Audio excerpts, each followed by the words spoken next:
E eu gostaria de ler com vocês nessa noite, sem mais demora, um texto que está lá no Evangelho de Mateus, no capítulo 6, nós vamos ler do verso 25 ao verso 34. Mateus, capítulo 6, dos versos 25 ao verso 34. É um texto bastante conhecido de todos nós, né? Todos encontraram? Eu peço que todos que acharam fiquem de pé. Vamos ler esse texto, acompanhar esse texto. Diz assim, são palavras do Senhor Jesus. Portanto, eu lhes digo, não se preocupem com sua vida, com sua própria vida, quanto ao que comer ou beber, nem com seu próprio corpo, quanto ao que vestir. Não é a vida mais importante que a comida e o corpo mais importante que a roupa? Observe as aves do céu. Não semeiam, nem colhem, nem armazenam em celeiros, contudo, o Pai Celestial as alimenta. Não têm vocês muito mais valor do que elas? Quem de vocês, por mais que se preocupe, pode acrescentar uma hora que seja à sua vida? Por que vocês se preocupam com roupas? Vejam como crescem os lírios dos campos. Eles não trabalham, nem tecem. Contudo, eu lhes digo que nem Salomão, em todo o seu esplendor, vestiu-se como um deles. Se Deus veste assim a erva do campo, que hoje existe e amanhã é lançada ao fogo, não vestirá muito mais a vocês, homens de pouca fé? Portanto, não se preocupem, dizendo que vamos comer, ou que vamos beber, ou que vamos vestir. Pois os pagãos é que correm atrás dessas coisas, mas o Pai Celestial sabe que vocês precisam delas. Busquem, pois, em primeiro lugar o reino de Deus e a sua justiça, e todas essas coisas lhes serão acrescentadas. Portanto, não se preocupem com o amanhã, pois o amanhã trará as suas próprias preocupações. Basta a cada dia o seu próprio mal. Oremos. Senhor, nós te agradecemos pela tua palavra, Senhor, e a nossa oração é que o Senhor encontre destino certo, ó Deus, para essa palavra nessa noite, o nosso coração, Senhor, a nossa alma. Fala diretamente e profundamente aos nossos corações, Senhor Deus, pela tua misericórdia. Acrescenta-nos, ó Pai, conhecimento do Senhor nessa noite e que possamos sair daqui, ó Deus, através do conhecimento do Senhor, aplicar nas nossas vidas a tua vontade, Senhor, aquilo que a tua palavra nos dirige, nos ensina e nos exorta, Pai. Fica conosco, nos abençoa, em nome de Jesus. Amém. Podem sentar. A gente teve aqui uma série, né, de pregações baseada no Sermão da Montanha. Né? E a gente, através dessas passagens do Sermão da Montanha, a gente aprendeu muitas lições, né, para a nossa jornada aqui na Terra. Né? E no texto de hoje, nós vemos o Senhor fazer o quê? Advertir os seus discípulos e a sua audiência ali, né, contra o pecado com os cuidados da vida, né? Essas inquietações apontadas por ele, pelo Senhor Jesus, advêm de algo muito comum ao ser humano, né? Através das épocas, né? Independentemente das épocas. E o que é isso? É a ansiedade. Percebemos que a ansiedade é um péssimo sinal na vida de qualquer pessoa, principalmente na vida do cristão. E por quê? Porque ela denuncia que o coração e o tesouro das pessoas, né, não estão em Deus, estão na terra, não estão nas coisas do alto. Então, queridos irmãos, nossa realidade, quando a nossa realidade não está de acordo com as nossas expectativas, de acordo com as projeções que a gente faz, de acordo com os nossos desejos, eis que ela, tal como um visitante muito incômodo, bate com força a nossa porta, a ansiedade. Eu perguntaria para você, tem alguém ansioso aqui hoje? Teria alguém mais ansioso aqui? Porque ansioso já é um estado, acredito que normal de todos nós. Há até um certo grau normal de ansiedade. Há uma ansiedade boa. Eu acredito que a expectativa de vir para o culto e esperar que Deus fale com você é uma ansiedade boa. Mas há ansiedade que é a ansiedade ruim, negativa. E nós não podemos negar. Há no nosso meio, todos nós somos pessoas que temos algum grau, um menor ou maior grau de ansiedade. Mas eu espero que em Deus, na nossa reflexão nessa noite, ele ajude você a lidar com essas situações que comprometem o seu viver, né? A busca por viver uma vida cristã genuinamente centrada na vontade de Deus. Porque a ansiedade faz isso, atrapalha que a gente viva uma vida centralizada na vontade de Deus. Essa palavra do Senhor Jesus, ela atravessou gerações e, nesse presente século, nos confronta de uma maneira muito especial. Por quê? Porque vivemos uma sociedade com um grau de desenvolvimento maior, onde as informações circulam muito mais rapidamente, e isso, na nossa sociedade, cria um deslocamento nas nossas vidas, porque a cada momento é uma informação ou uma desinformação, e todo esse desenvolvimento que a gente vive, todas as coisas que a gente consome de informação, ela também causa um certo tipo de estresse. Então, a ordem do Senhor Jesus nesse texto é que fujamos da ansiedade pecaminosa. Ele condena essa ansiedade pecaminosa. Percebam, esse tema é tão importante para o Senhor Jesus, na sua fala, que ele usa a mesma expressão 3 vezes. Alguém poderia, eu acredito que vocês já perceberam que expressão é essa? Não se preocupem. Ele usa pelo menos 3 vezes essa expressão nos versos 25, 31 e novamente no verso 34. Então vejam, a partir das Escrituras, Cristo expressa o seu chamado para nós vivermos uma vida com qualidade, sem os cuidados excessivos da vida. E as nossas preocupações, elas podem tirar de nós a alegria em Deus, as preocupações podem desviar a nossa esperança que nós temos nele. As nossas preocupações podem também afetar a nossa relação de confiança com o Senhor. Então, eu convido vocês, a partir desse texto, fazerem comigo um exercício nessa noite, de pensarmos na importância das necessidades que nós temos, mas não na nossa perspectiva, na perspectiva de Deus, como o Senhor Jesus fala aqui, através dos ensinamentos dele, e avaliarmos o quanto ele tem nos sustentado, e apurarmos ainda, né, qual é o nível de dependência que nós temos do Senhor. Então, começando no verso 25, que diz: portanto, eu lhes digo, não se preocupem com a sua própria vida, quanto ao que comer ou beber, nem com o seu próprio corpo, quanto ao que vestir. Não é a vida mais importante que a comida e o corpo mais importante que a roupa? Queridos, nos mantermos vivos, ainda mais nesse tempo que a gente está passando, é a nossa maior preocupação no mundo, certo? Nós buscamos a nossa sobrevivência através de quê? Através do nosso trabalho. Nós trabalhamos para comer, nós trabalhamos para beber, nós trabalhamos para nos vestir, buscamos alcançar as metas do trabalho, nós pagamos boletos, muitos boletos, né? E deixa eu compartilhar com vocês, eu tinha um amigo no trabalho que ele costumava dizer o seguinte, que ele precisava trabalhar porque ele tinha 3 carnês em casa. É a forma que ele se referia aos 3 filhos. E ele dizia que aqueles carnês não estavam quitados ainda. E aí eu pergunto para você hoje, quantos carnês você possui? Quantos carnês vocês possuem? Você é o carnê de alguém? Talvez seja esse o caso. E eu lembro também, essa palavra do Senhor Jesus aqui nos remete a um ditado popular muito conhecido, né? Que é: aos que comem para viver e os que vivem para comer. Essa é uma variação do pensamento de Sócrates, que afirma que nós não vivemos para comer, nós comemos para viver. Mas alguns vivem somente para comer e para beber. Você conhece alguém assim? Eu conheço. Mas voltando para o texto, vejam, Jesus questiona aqui qual é o lugar da vida na nossa lista de prioridades. A importância dela diante dessas necessidades físicas e materiais que nós temos. Então, ele está apontando para a essencialidade das coisas.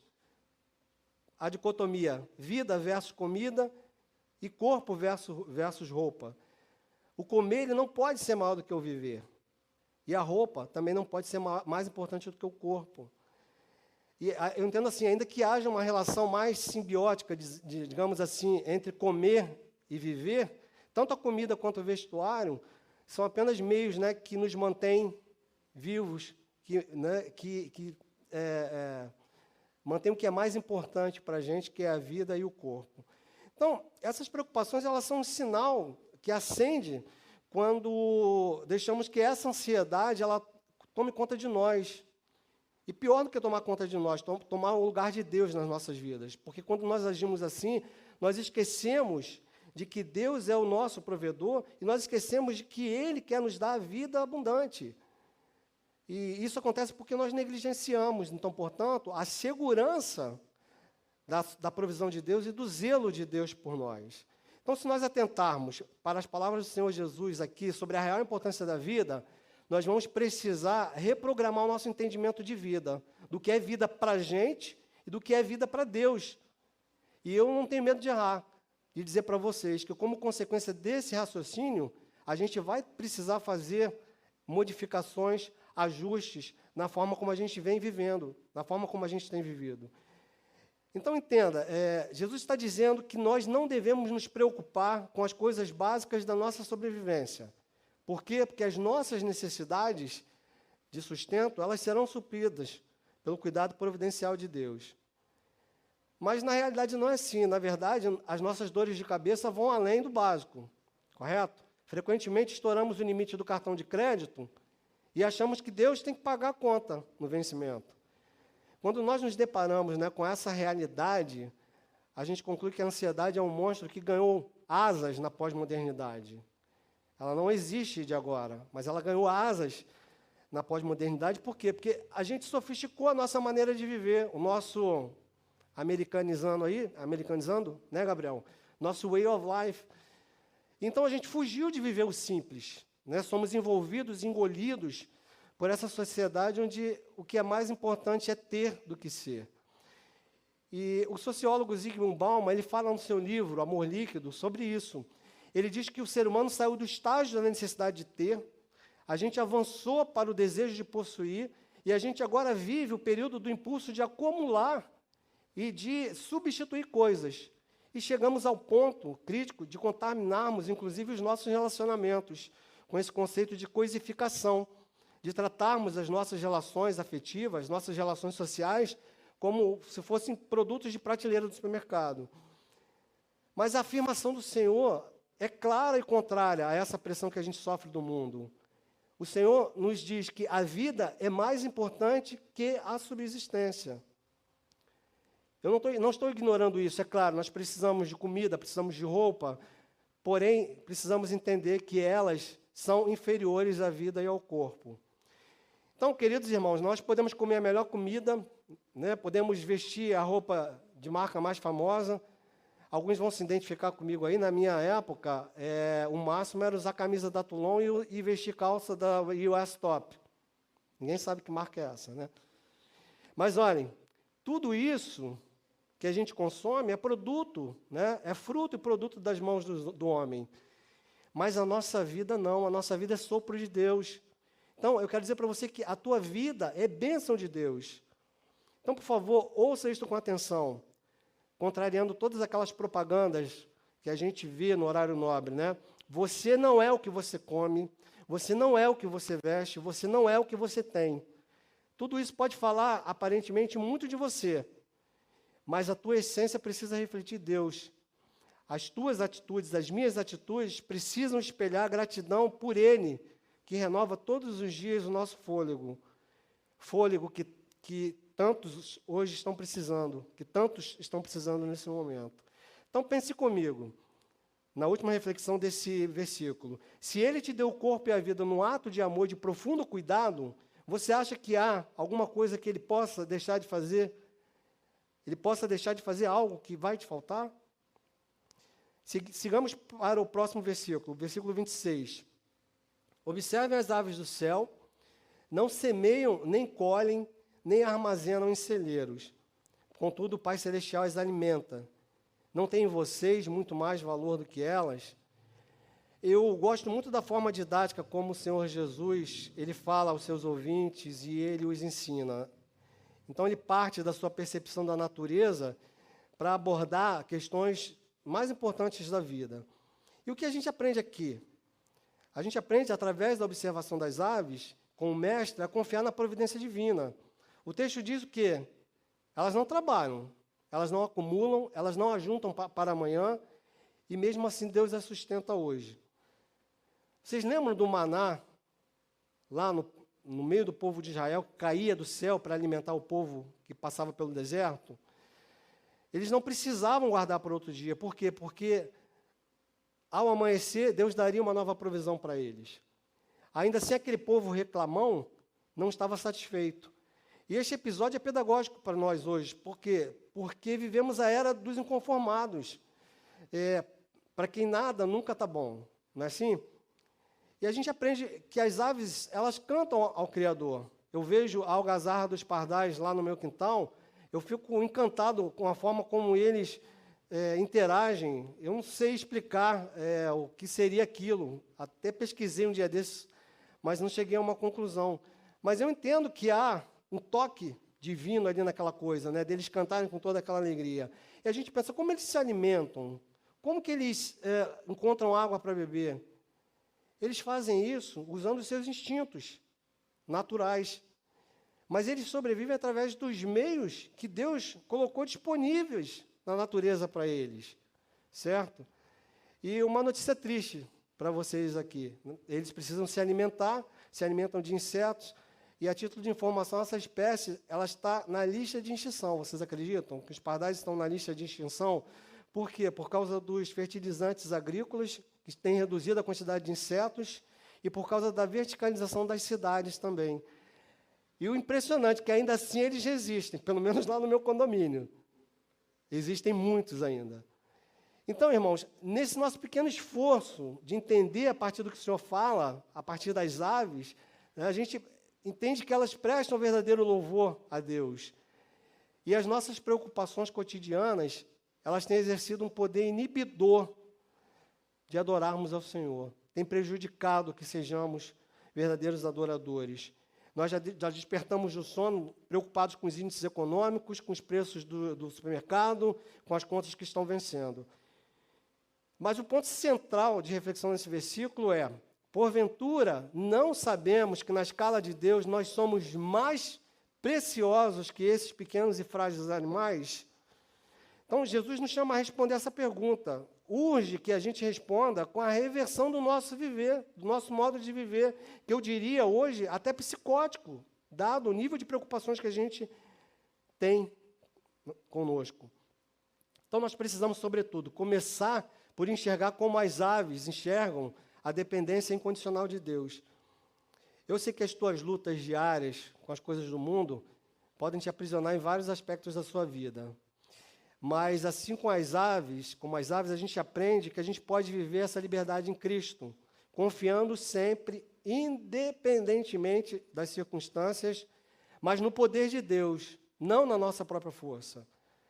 Então, igreja, há uma urgência de nós resgatarmos a nossa essência de filhos que necessitam exclusivamente desse Deus amoroso e desse Deus zeloso. A gente tem visto que o humanismo ele tem tentado tirar Deus do centro do universo e da nossa existência também. Mas cabe a nós não aceitarmos viver o desespero dos órfãos, porque nós não somos. Nós temos um Pai que zela por nós. Entendam outra coisa, Jesus também não faz apologia aqui à ociosidade, quando diz que os pássaros eles não trabalham. Ele indica o caminho perigoso da perda da alegria na vida cristã por causa da nossa angústia doentia com o dia de amanhã, com o que nos reserva no dia de amanhã. Então, traga à sua mente que pode lhe trazer esperança. 1 Pedro 5,7 convoca você a uma atitude de sabedoria. O que diz lá? Lançando sobre ele toda a vossa ansiedade, porque ele tem cuidado de vós. Então, faça isso. Lance sobre Deus toda a sua ansiedade, porque ele tem cuidado de você. Você é valoroso, você é valorosa para Deus. Lá em Gênesis 1:26 diz que nós somos a coroa da criação. Deus nos criou para que nós fôssemos mordomos de todo o resto da criação. Verso 27. Quem de vocês, o Senhor Jesus continua abordando essa questão, por mais que se preocupe, pode acrescentar 1 hora que seja a sua vida. Então, ao continuar a sua pregação, Jesus nos fala agora sobre a inutilidade prática da nossa ansiedade pecaminosa na vida. Lá na versão Almeida, a gente lê: ora, qual de vós, por mais ansioso que esteja, pode acrescentar um côvado à sua altura? Um côvado é mais ou menos a medição desse meu dedo médio até o meu cotovelo. Eu gostaria muito de ter um côvado a mais, né? Mas não é assim. Mas suponhamos que eu vivesse nessa inconformação crônica com a minha altura. Isso não implicaria uma mudança no meu estado. Eu sou baixinho, eu vou continuar baixinho, mas eu quero continuar sendo baixinho, mas um baixinho de Deus. Então, queridos, nós vivenciamos essa era, a era da insatisfação. Então, permitam-me mencionar principalmente a estética, né, a insatisfação estética com o corpo. É assustadora a deformação plástica que a gente vê na TV. A pessoa tem um rosto hoje, amanhã está irreconhecível porque mexeu no nariz, porque achava que o nariz era grande demais, na forma dela de ver. O nariz, às vezes, não é nem tão grande. A pessoa coloca 2 bochechas porque acha que o rosto não tem expressão. É a tal da harmonização facial. Eu diria que, em alguns casos, é destruição facial, né? Mas isso não é só no meio dos famosos, não, tá?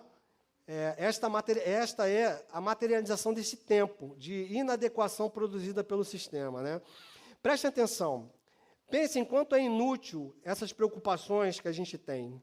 A preocupação, né, não vai acrescentar mais alguns centímetros à minha estatura, não vai prolongar a sua vida em mais 1 minuto, 2 minutos ou em 1 hora. Uma cirurgia plástica não vai operar as mudanças estruturais, internas, que nós precisamos para viver a nossa vida com Cristo. Pelo contrário, essas tribulações do dia a dia, na nossa existência, elas vão encurtá-la. Elas vão encurtar a nossa existência, por quê? Porque elas nos adoecem. Elas produzem patologias graves. Eu não sei se vocês sabiam, mas desde 2017, o Brasil possui o maior índice de pessoas com transtornos de ansiedade em todo o mundo. É um contingente de mais ou menos, naquele ano, 19 milhões de brasileiros que não conseguem ter qualidade de vida, que a sua qualidade de vida foi comprometida porque vivem nessa situação de estresse e de ansiedade. E o que já era ruim em 2017 piorou com a pandemia. E todos nós sabemos quais são as questões que promovem essa situação. Problemas socioeconômicos, a violência, a falta de segurança, que tem levado tantas pessoas a esse quadro sério de ansiedade e que, infelizmente, em alguns casos, evolui para a depressão crônica. Então, cuidados, queridos, com os sintomas que as preocupações podem trazer à sua vida. É o conhecido TA, o transtorno de ansiedade, que é reconhecido pelo quê? Pela dificuldade de concentração. Talvez você esteja aqui me ouvindo hoje, esteja pensando no seu dia de amanhã, as coisas que você tem que fazer. Eu te peço, por favor, foca a atenção nesse lugar, nesse momento. Eu acredito que a palavra de Deus tem novidade para você. Problemas do sono, alteração de humor, apatia, solidão, tristeza, medo sem razão definida, pensamentos negativos, além de dores físicas sem justificativa clínica nenhuma. E o peso de todas essas ansiedades parece fazer a gente andar encurvado. Vocês não sentem isso às vezes? O peso de todas as nossas preocupações parece que faz com que a gente ande assim. Então, principalmente se a gente ainda carrega não somente os nossos pesos, mas os pesos dos outros também, a preocupação dos outros também. Vocês já ouviram falar da pessoa esponja? Ela absorve tudo, não é? Ela absorve tudo dela de ruim e dos outros também. E eu acredito que o que Cristo esteja dizendo aqui é: tire toda a bagagem desnecessária das suas costas. Isso te ajudará a se erguer, a andar ereto e a viver com maior leveza. Portanto, nós somos alertados por essa palavra de Cristo que a nossa ansiedade, ela não pode agir sobre aquilo que não está no nosso controle, sobre aquilo que não está no nosso alcance de realizar. A tua ansiedade não vai resolver os teus problemas, ela só vai ser mais um. Ela só vai ser mais um para mim. E entender e aceitar a nossa impotência diante de muitas coisas que vivemos, entregar essas coisas no altar de Deus, não é fraqueza. É um grande passo para uma vida física, emocional e espiritualmente saudável. Nós caminhamos para mais 3 versículos, 28, 29 e 30. Vamos ver o que Jesus nos fala aqui. Por que vocês se preocupam com roupas? Vejam como crescem os lírios do campo. Eles não trabalham nem tecem. Contudo, eu lhes digo que nem Salomão, em todo o seu esplendor, vestiu-se como um deles. Se Deus veste assim a erva do campo, que hoje existe e amanhã é lançada no fogo, não vestirá muito mais a vocês, homens de pequena fé?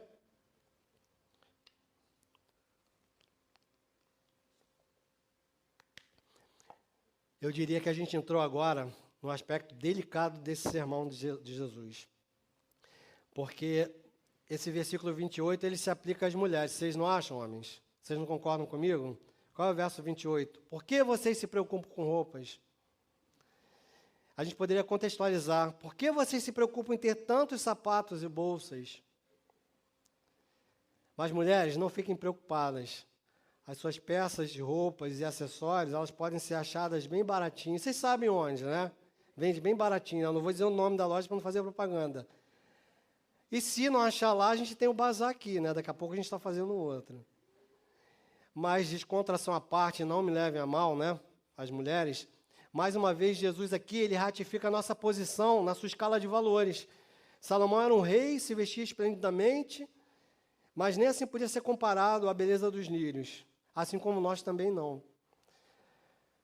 A roupa, ela é um código social? Sim, mas ela tem uma funcionalidade, ela serve para nos defender e nos proteger do ambiente em que a gente vive. Os índios não usam, porque eles têm as suas formas lá de se protegerem, né? Nós precisamos nos vestir de forma adequada, mas não para competirmos com o outro, com as outras pessoas. O nosso guarda-roupa, ele é transitório. Nosso vestiário vai ficar aqui quando nós partirmos desse mundo, assim como todos os nossos bens. Mas a notícia boa é que Deus nos deu vestes para a eternidade. O texto diz, né, que os lírios aqui, ainda que tão belos, eles eram ervas e logo assim pereciam, são ervas e perecem. E ainda que nesse aspecto a gente se assemelhe a eles, porque um dia, né, a nossa vida física ela também vai perecer, nós também vamos ser consumidos, é importante a gente entender que a nossa identidade eterna em Cristo não está na nossa roupa, na nossa aparência, na tua estética, mas está no conhecimento dEle, no conhecimento da graça dEle. A exemplo de quem? A exemplo de quem fala, que é exemplo de Jesus, que foi um exemplo de obediência e exemplo de quem descansou em Deus. Nós precisamos urgentemente descansar em Deus. As ervas, elas foram criadas para serem lançadas ao fogo. Nós fomos criados para a glória de Deus, nós fomos criados para glorificarmos a Deus. E ainda como os lírios, ainda que a nossa carne venha a perecer também um dia, a nossa essência, diferentemente do lírio, né, ela vai ser revestida de um corpo glorificado. Ao contrário das flores, o nosso corpo vai ser transformado. E nós precisamos reafirmar essa crença todos os dias da nossa vida. Essa é a principal, a essencial crença que a gente precisa manter viva. Então, a expressão final do verso 30, que diz lá, deixa eu voltar um pouquinho aqui, diz, se Deus veste assim a erva do campo, que hoje existe e amanhã é lançada ao fogo, não vestirá muito mais a vocês, homens de pequena fé. Então, esse verso, ele depõe contra a nossa condição e põe o dedo diretamente na nossa ferida. Por quê? Porque nós não conseguimos crer no que Jesus está dizendo sobre as promessas de Deus, sobre nossas vidas. Não vestirá muito mais a vocês? Não se importará muito mais com a gente? Não nos abandonará? Na verdade, nós professamos o Evangelho, mas na prática nós duvidamos dessa palavra de Deus. Nós duvidamos daquilo que o Senhor nos promete. E essa nossa desconfiança nesse movimento, nesse agir de Deus em nossas vidas, nos leva muitas vezes a agir de forma antecipada, de antecipar as coisas do nosso jeito. E não raro, os resultados são desastrosos. Eu vou dar só um exemplo para vocês bíblico aqui, que foi o caso do Saul. Saul, por causa da ansiedade, na iminência, né, de uma batalha contra o temido exército filisteu, ele não obedeceu uma determinação de Samuel, que era para aguardá-lo, porque assim que Samuel chegasse, Samuel faria o quê? Faria a oferta do holocausto. Como Saul entendeu que Samuel estava demorando, o que ele faz? Ele oficia essa oferta do holocausto, infringindo a lei de Deus. Por quê? Porque o rei não poderia tomar o lugar do sacerdote e oficiar qualquer oferta que fosse no lugar do sacerdote. E isso custou a Saul o seu reinado, que não durou mais de 2 anos. Vocês podem constatar essa história lá em 1 Samuel, capítulo 13. E por que Saul agiu dessa forma? E por que a gente, tantas vezes na nossa vida, a gente age como Saul? Porque é uma dificuldade nossa em sintonizar a nossa cronologia com a cronologia de Deus. Há uma dificuldade da gente acertar o nosso reloginho com o relógio de Deus. A gente acha muito difícil. Não é esperar o tempo de Deus. Às vezes, como um filho mimado, a gente quer algo que seja agora, que seja já. Mas Jesus faz essa declaração tácita, né, em todo o texto, nesse verso também, de que o pecado da ansiedade, ele deriva dessa nossa pouca fé no cuidado providencial de Deus em relação à nossa vida. E aí a gente quer interferir, a gente quer achar que a gente sabe tanto quanto Deus o que é melhor para a nossa vida. E, queridos, a reversão disso, para nos ajudar a superar as nossas preocupações e os nossos medos, está somente no fortalecimento da nossa confiança em Deus. Porque é essa confiança que vai nos capacitar, a partir das promessas dele, a enfrentarmos as dificuldades, os desafios da vida com maior maturidade e equilíbrio. E esse processo está relacionado diretamente ao conhecimento de quem nós somos em Deus e na nossa busca da vontade dele, não da nossa vontade.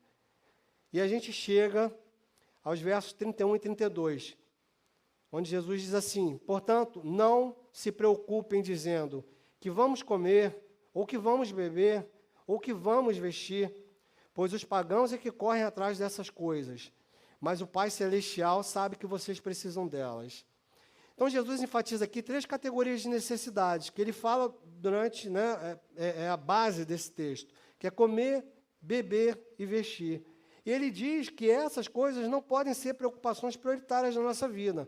Agora, vocês imaginem se Jesus falasse isso hoje: celular, TV Smart 4K, geração de Windows, eu não sei qual é a mais nova, quantas coisas a gente tem que a gente acha que é prioritária na nossa vida, não é? E aí ele faz uma comparação de conduta aqui. Ele vai comparar a conduta dos pagãos, nos alertando para que a gente não incorra no mesmo erro. Por quê? Porque nós conhecemos o Deus da provisão. E, portanto, a nossa principal motivação e preocupação precisa ser o nosso relacionamento com Ele. A gente não pode agir diferente disso, senão a gente age como os pagãos. E aqueles que não conhecem, que não se relacionam com Deus, eles não entendem essa providência. Por isso, eles têm como marca buscar freneticamente obter coisas, acumular, ostentar tudo o que tem. Mas por quê? Porque essa é uma forma encontrada por eles para ocupar o lugar de Deus, para encontrar o vazio que existe nas suas vidas. Então, reparem que pela segunda vez aqui, nesse texto, o Senhor fala da expressão Pai Celestial. Como um pai, Deus conhece muito melhor que nós mesmos o que nós queremos, o que nós necessitamos e o tempo que as coisas precisam para que elas aconteçam. Então, a partir desse entendimento de Deus como Pai, eu quero que você faça uma reflexão. Se você tem Deus como Pai, você professa Deus como teu Pai, reflita sobre o que isso pode mudar no seu jeito de se relacionar com o dinheiro, com os bens, com as suas necessidades. Como que você pode se relacionar, então, a partir dessa dimensão de Deus como seu Pai? Da forma como o Senhor Jesus falou, né, entregando diante dele as suas preocupações. Eu não sei o que você está passando na sua vida nesse momento, mas o que Jesus está dizendo aqui nesse texto, com amor, é: não se preocupem, larguem essa mala de preocupação excessiva, porque é o Pai quem cuida verdadeiramente de vocês. E aí eu parto para o penúltimo versículo, 33, só um momentinho.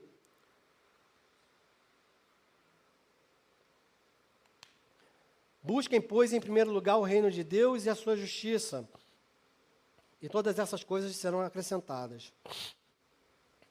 Então, para fugir desse quadro, quase paranoico que a gente vive, de ansiedade na nossa sociedade, no nosso mundo, nós necessitamos seguir urgentemente a orientação de Cristo. O que ele diz lá? Buscar a vontade de Deus e buscar o reino de Deus. Nós temos feito isso?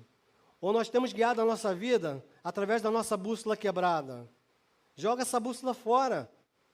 Foca nas Escrituras. Aprenda de Deus, né? A justiça de Deus significa que o governo do céu é que dirige as nossas vidas por enquanto aqui. Como diz Gerson Borges na sua canção, nós somos forasteiros nesse mundo. Nós somos como peregrinos a caminho do nosso verdadeiro país. Nós carecemos de executar a vontade divina através da obediência ao Pai e à sua palavra. Esse é, com certeza, o melhor caminho para a gente anular as nossas preocupações. Assim, nós somos capazes de entender a nossa vida no reino e entender a prevalência da justiça de Deus no mundo sobre a nossa justiça também. A nossa justiça não deve prevalecer sobre a justiça de Deus. Se o céu, meus irmãos, e a santidade forem alvos da nossa vida, nós precisamos aqui e agora cuidar das nossas almas, porque nós seremos menos ansiosos, alcançaremos paz quando a gente buscar agradar mais ao Senhor e menos a nós mesmos e menos aos outros que nos cercam. Deus quer isso de nós, que a gente busque agradar à vontade dEle. Porque as promessas de Deus, nas palavras do Salvador aqui, são a resposta para as nossas inquietações. Você não vai achar a resposta para as suas inquietações em nenhum outro lugar. Não vai ser na roupa, não vai ser na comida, não vai ser em nenhuma outra coisa. Então, todas essas promessas, elas virão. Mas cumpre que a gente priorize o Senhor e priorize a sua obra em todo o tempo, acima de qualquer coisa e acima de qualquer pessoa. Acompanha comigo lá o verso 34 e eu já estou concluindo. A gente finaliza no verso 34, onde diz assim: portanto, não se preocupem com o amanhã, pois o amanhã trará suas próprias preocupações. Basta a cada dia o seu próprio mal. Jesus aqui na sua última admoestação, nesse capítulo, está apontando mais uma vez para essa disfuncionalidade da preocupação excessiva com o futuro, que a gente tem com o futuro. Então, a gente poderia parafrasear assim: você conseguirá resolver tudo hoje? Amanhã haverá outros problemas. Cada dia já representa um problema em si mesmo.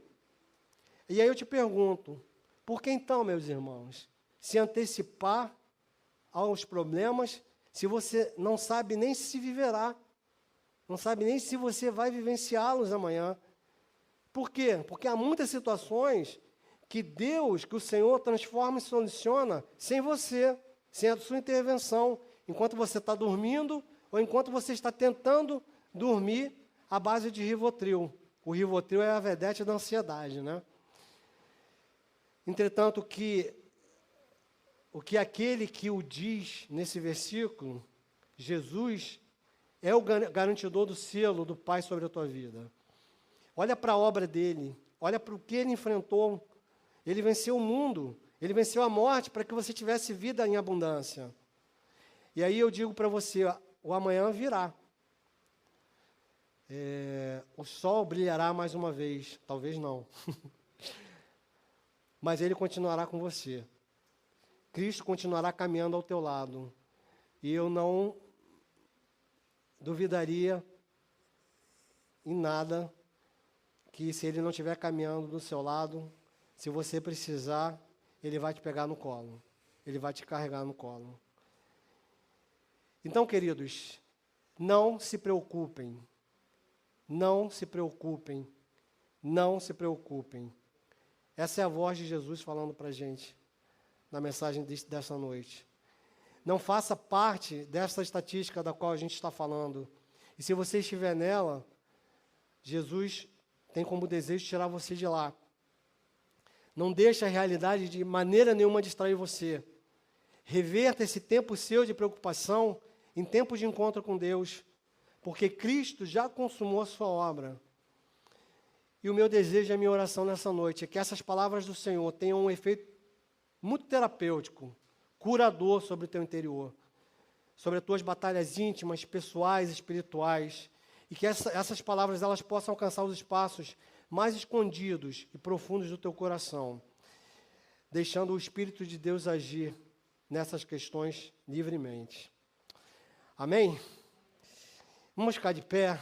Gostaria que você agora levasse o seu pensamento a Deus, colocasse diante dele, nesse momento, a sua preocupação, as suas preocupações, tudo aquilo que tem tirado o seu sono, tem tirado a sua paz, que tem feito com que o seu relacionamento com Deus não seja aquilo que pode ser, aquilo que tem potencial para ser, por causa das coisas do dia a dia, das coisas que a vida tem exprimido você diante das dificuldades.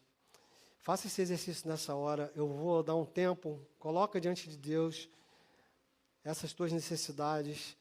A gente sabe que a palavra de Deus ela é poderosa, ela pode muito. O Senhor Jesus pode agir de forma milagrosa, Ele pode permitir que, se você faça uso de medicamento para dormir, Ele pode permitir que você, nessa noite, seja liberto, que você possa, através da palavra, através do Espírito dEle, ter paz, encontrar descanso, para poder dormir, para ter uma noite de sono abençoada, porque Deus quer essa vida para você. Senhor, nós te agradecemos pela Tua palavra, nós te agradecemos pelo Teu cuidado em providenciar todas as coisas que nós precisamos. Nós olhamos para as nossas vidas, muitas vezes achamos que precisamos de coisas que o Senhor sabe que nós não precisamos. O Senhor tem nos dado o básico, muito mais do que o básico para vivermos, Pai. Nós sabemos que, a despeito disso, muitas pessoas têm passado dificuldade, mas nós cremos que o Senhor também pode agir por meio da sua igreja, Deus. Nós também podemos ser braços do Senhor. Nós queremos, nessa hora, Pai, colocar a vida da tua igreja, de cada irmão, de cada irmã, que tenha essa marca, Deus, a marca da ansiedade, em menor, em maior grau na sua vida. A gente quer ser liberto, Deus, dessa ansiedade pecaminosa que corrói a nossa relação contigo, que tira o teu espaço terapêutico, curador, o espaço, Senhor Deus, que é o espaço que potencializa, Deus, espiritualmente as nossas vidas. A gente pede que nessa noite o Senhor possa, com o teu Espírito Santo, ir àquele lugar mais profundo, Deus, no interior do coração dos nossos irmãos, e o Senhor possa tratar, o Senhor possa curar, o Senhor possa dar novos horizontes, o Senhor possa dar novas soluções, Deus. E para aquele problema que nesta noite a gente acha que é de difícil solução, a gente coloca diante do teu altar, porque a gente sabe que o Senhor é onipotente, onisciente, onipresente, e somente o Senhor pode agir quando as nossas armas, quando as nossas ferramentas não dão mais conta, Senhor.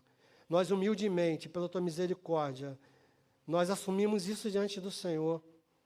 Nós somos incapazes, nós somos impotentes, Senhor, diante de tantas coisas nessa vida, diante dessa pandemia que tem levado tantas pessoas queridas. Mas nós queremos continuar, Senhor, mas nós queremos continuar com a nossa vida espiritualmente saudável, Deus. Nós queremos, Pai, entregar a Ti o verdadeiro louvor com a nossa vida. Nós queremos edificar outras vidas, nós queremos edificar essa cidade, edificar esse bairro, Senhor Deus. Mas nós precisamos que o Senhor nos dê saúde psíquica, nos dê saúde mental, nos dê saúde espiritual, e que o Senhor seja sempre o nosso alvo, seja sempre aquele para quem nós devamos olhar. Nós te agradecemos nessa noite pela Tua palavra, te agradecemos porque o Senhor está fazendo coisas nessa noite, coisas que nós não vemos a olhos nus, Senhor Deus, mas que nós podemos dizer que vemos pelos olhos da fé.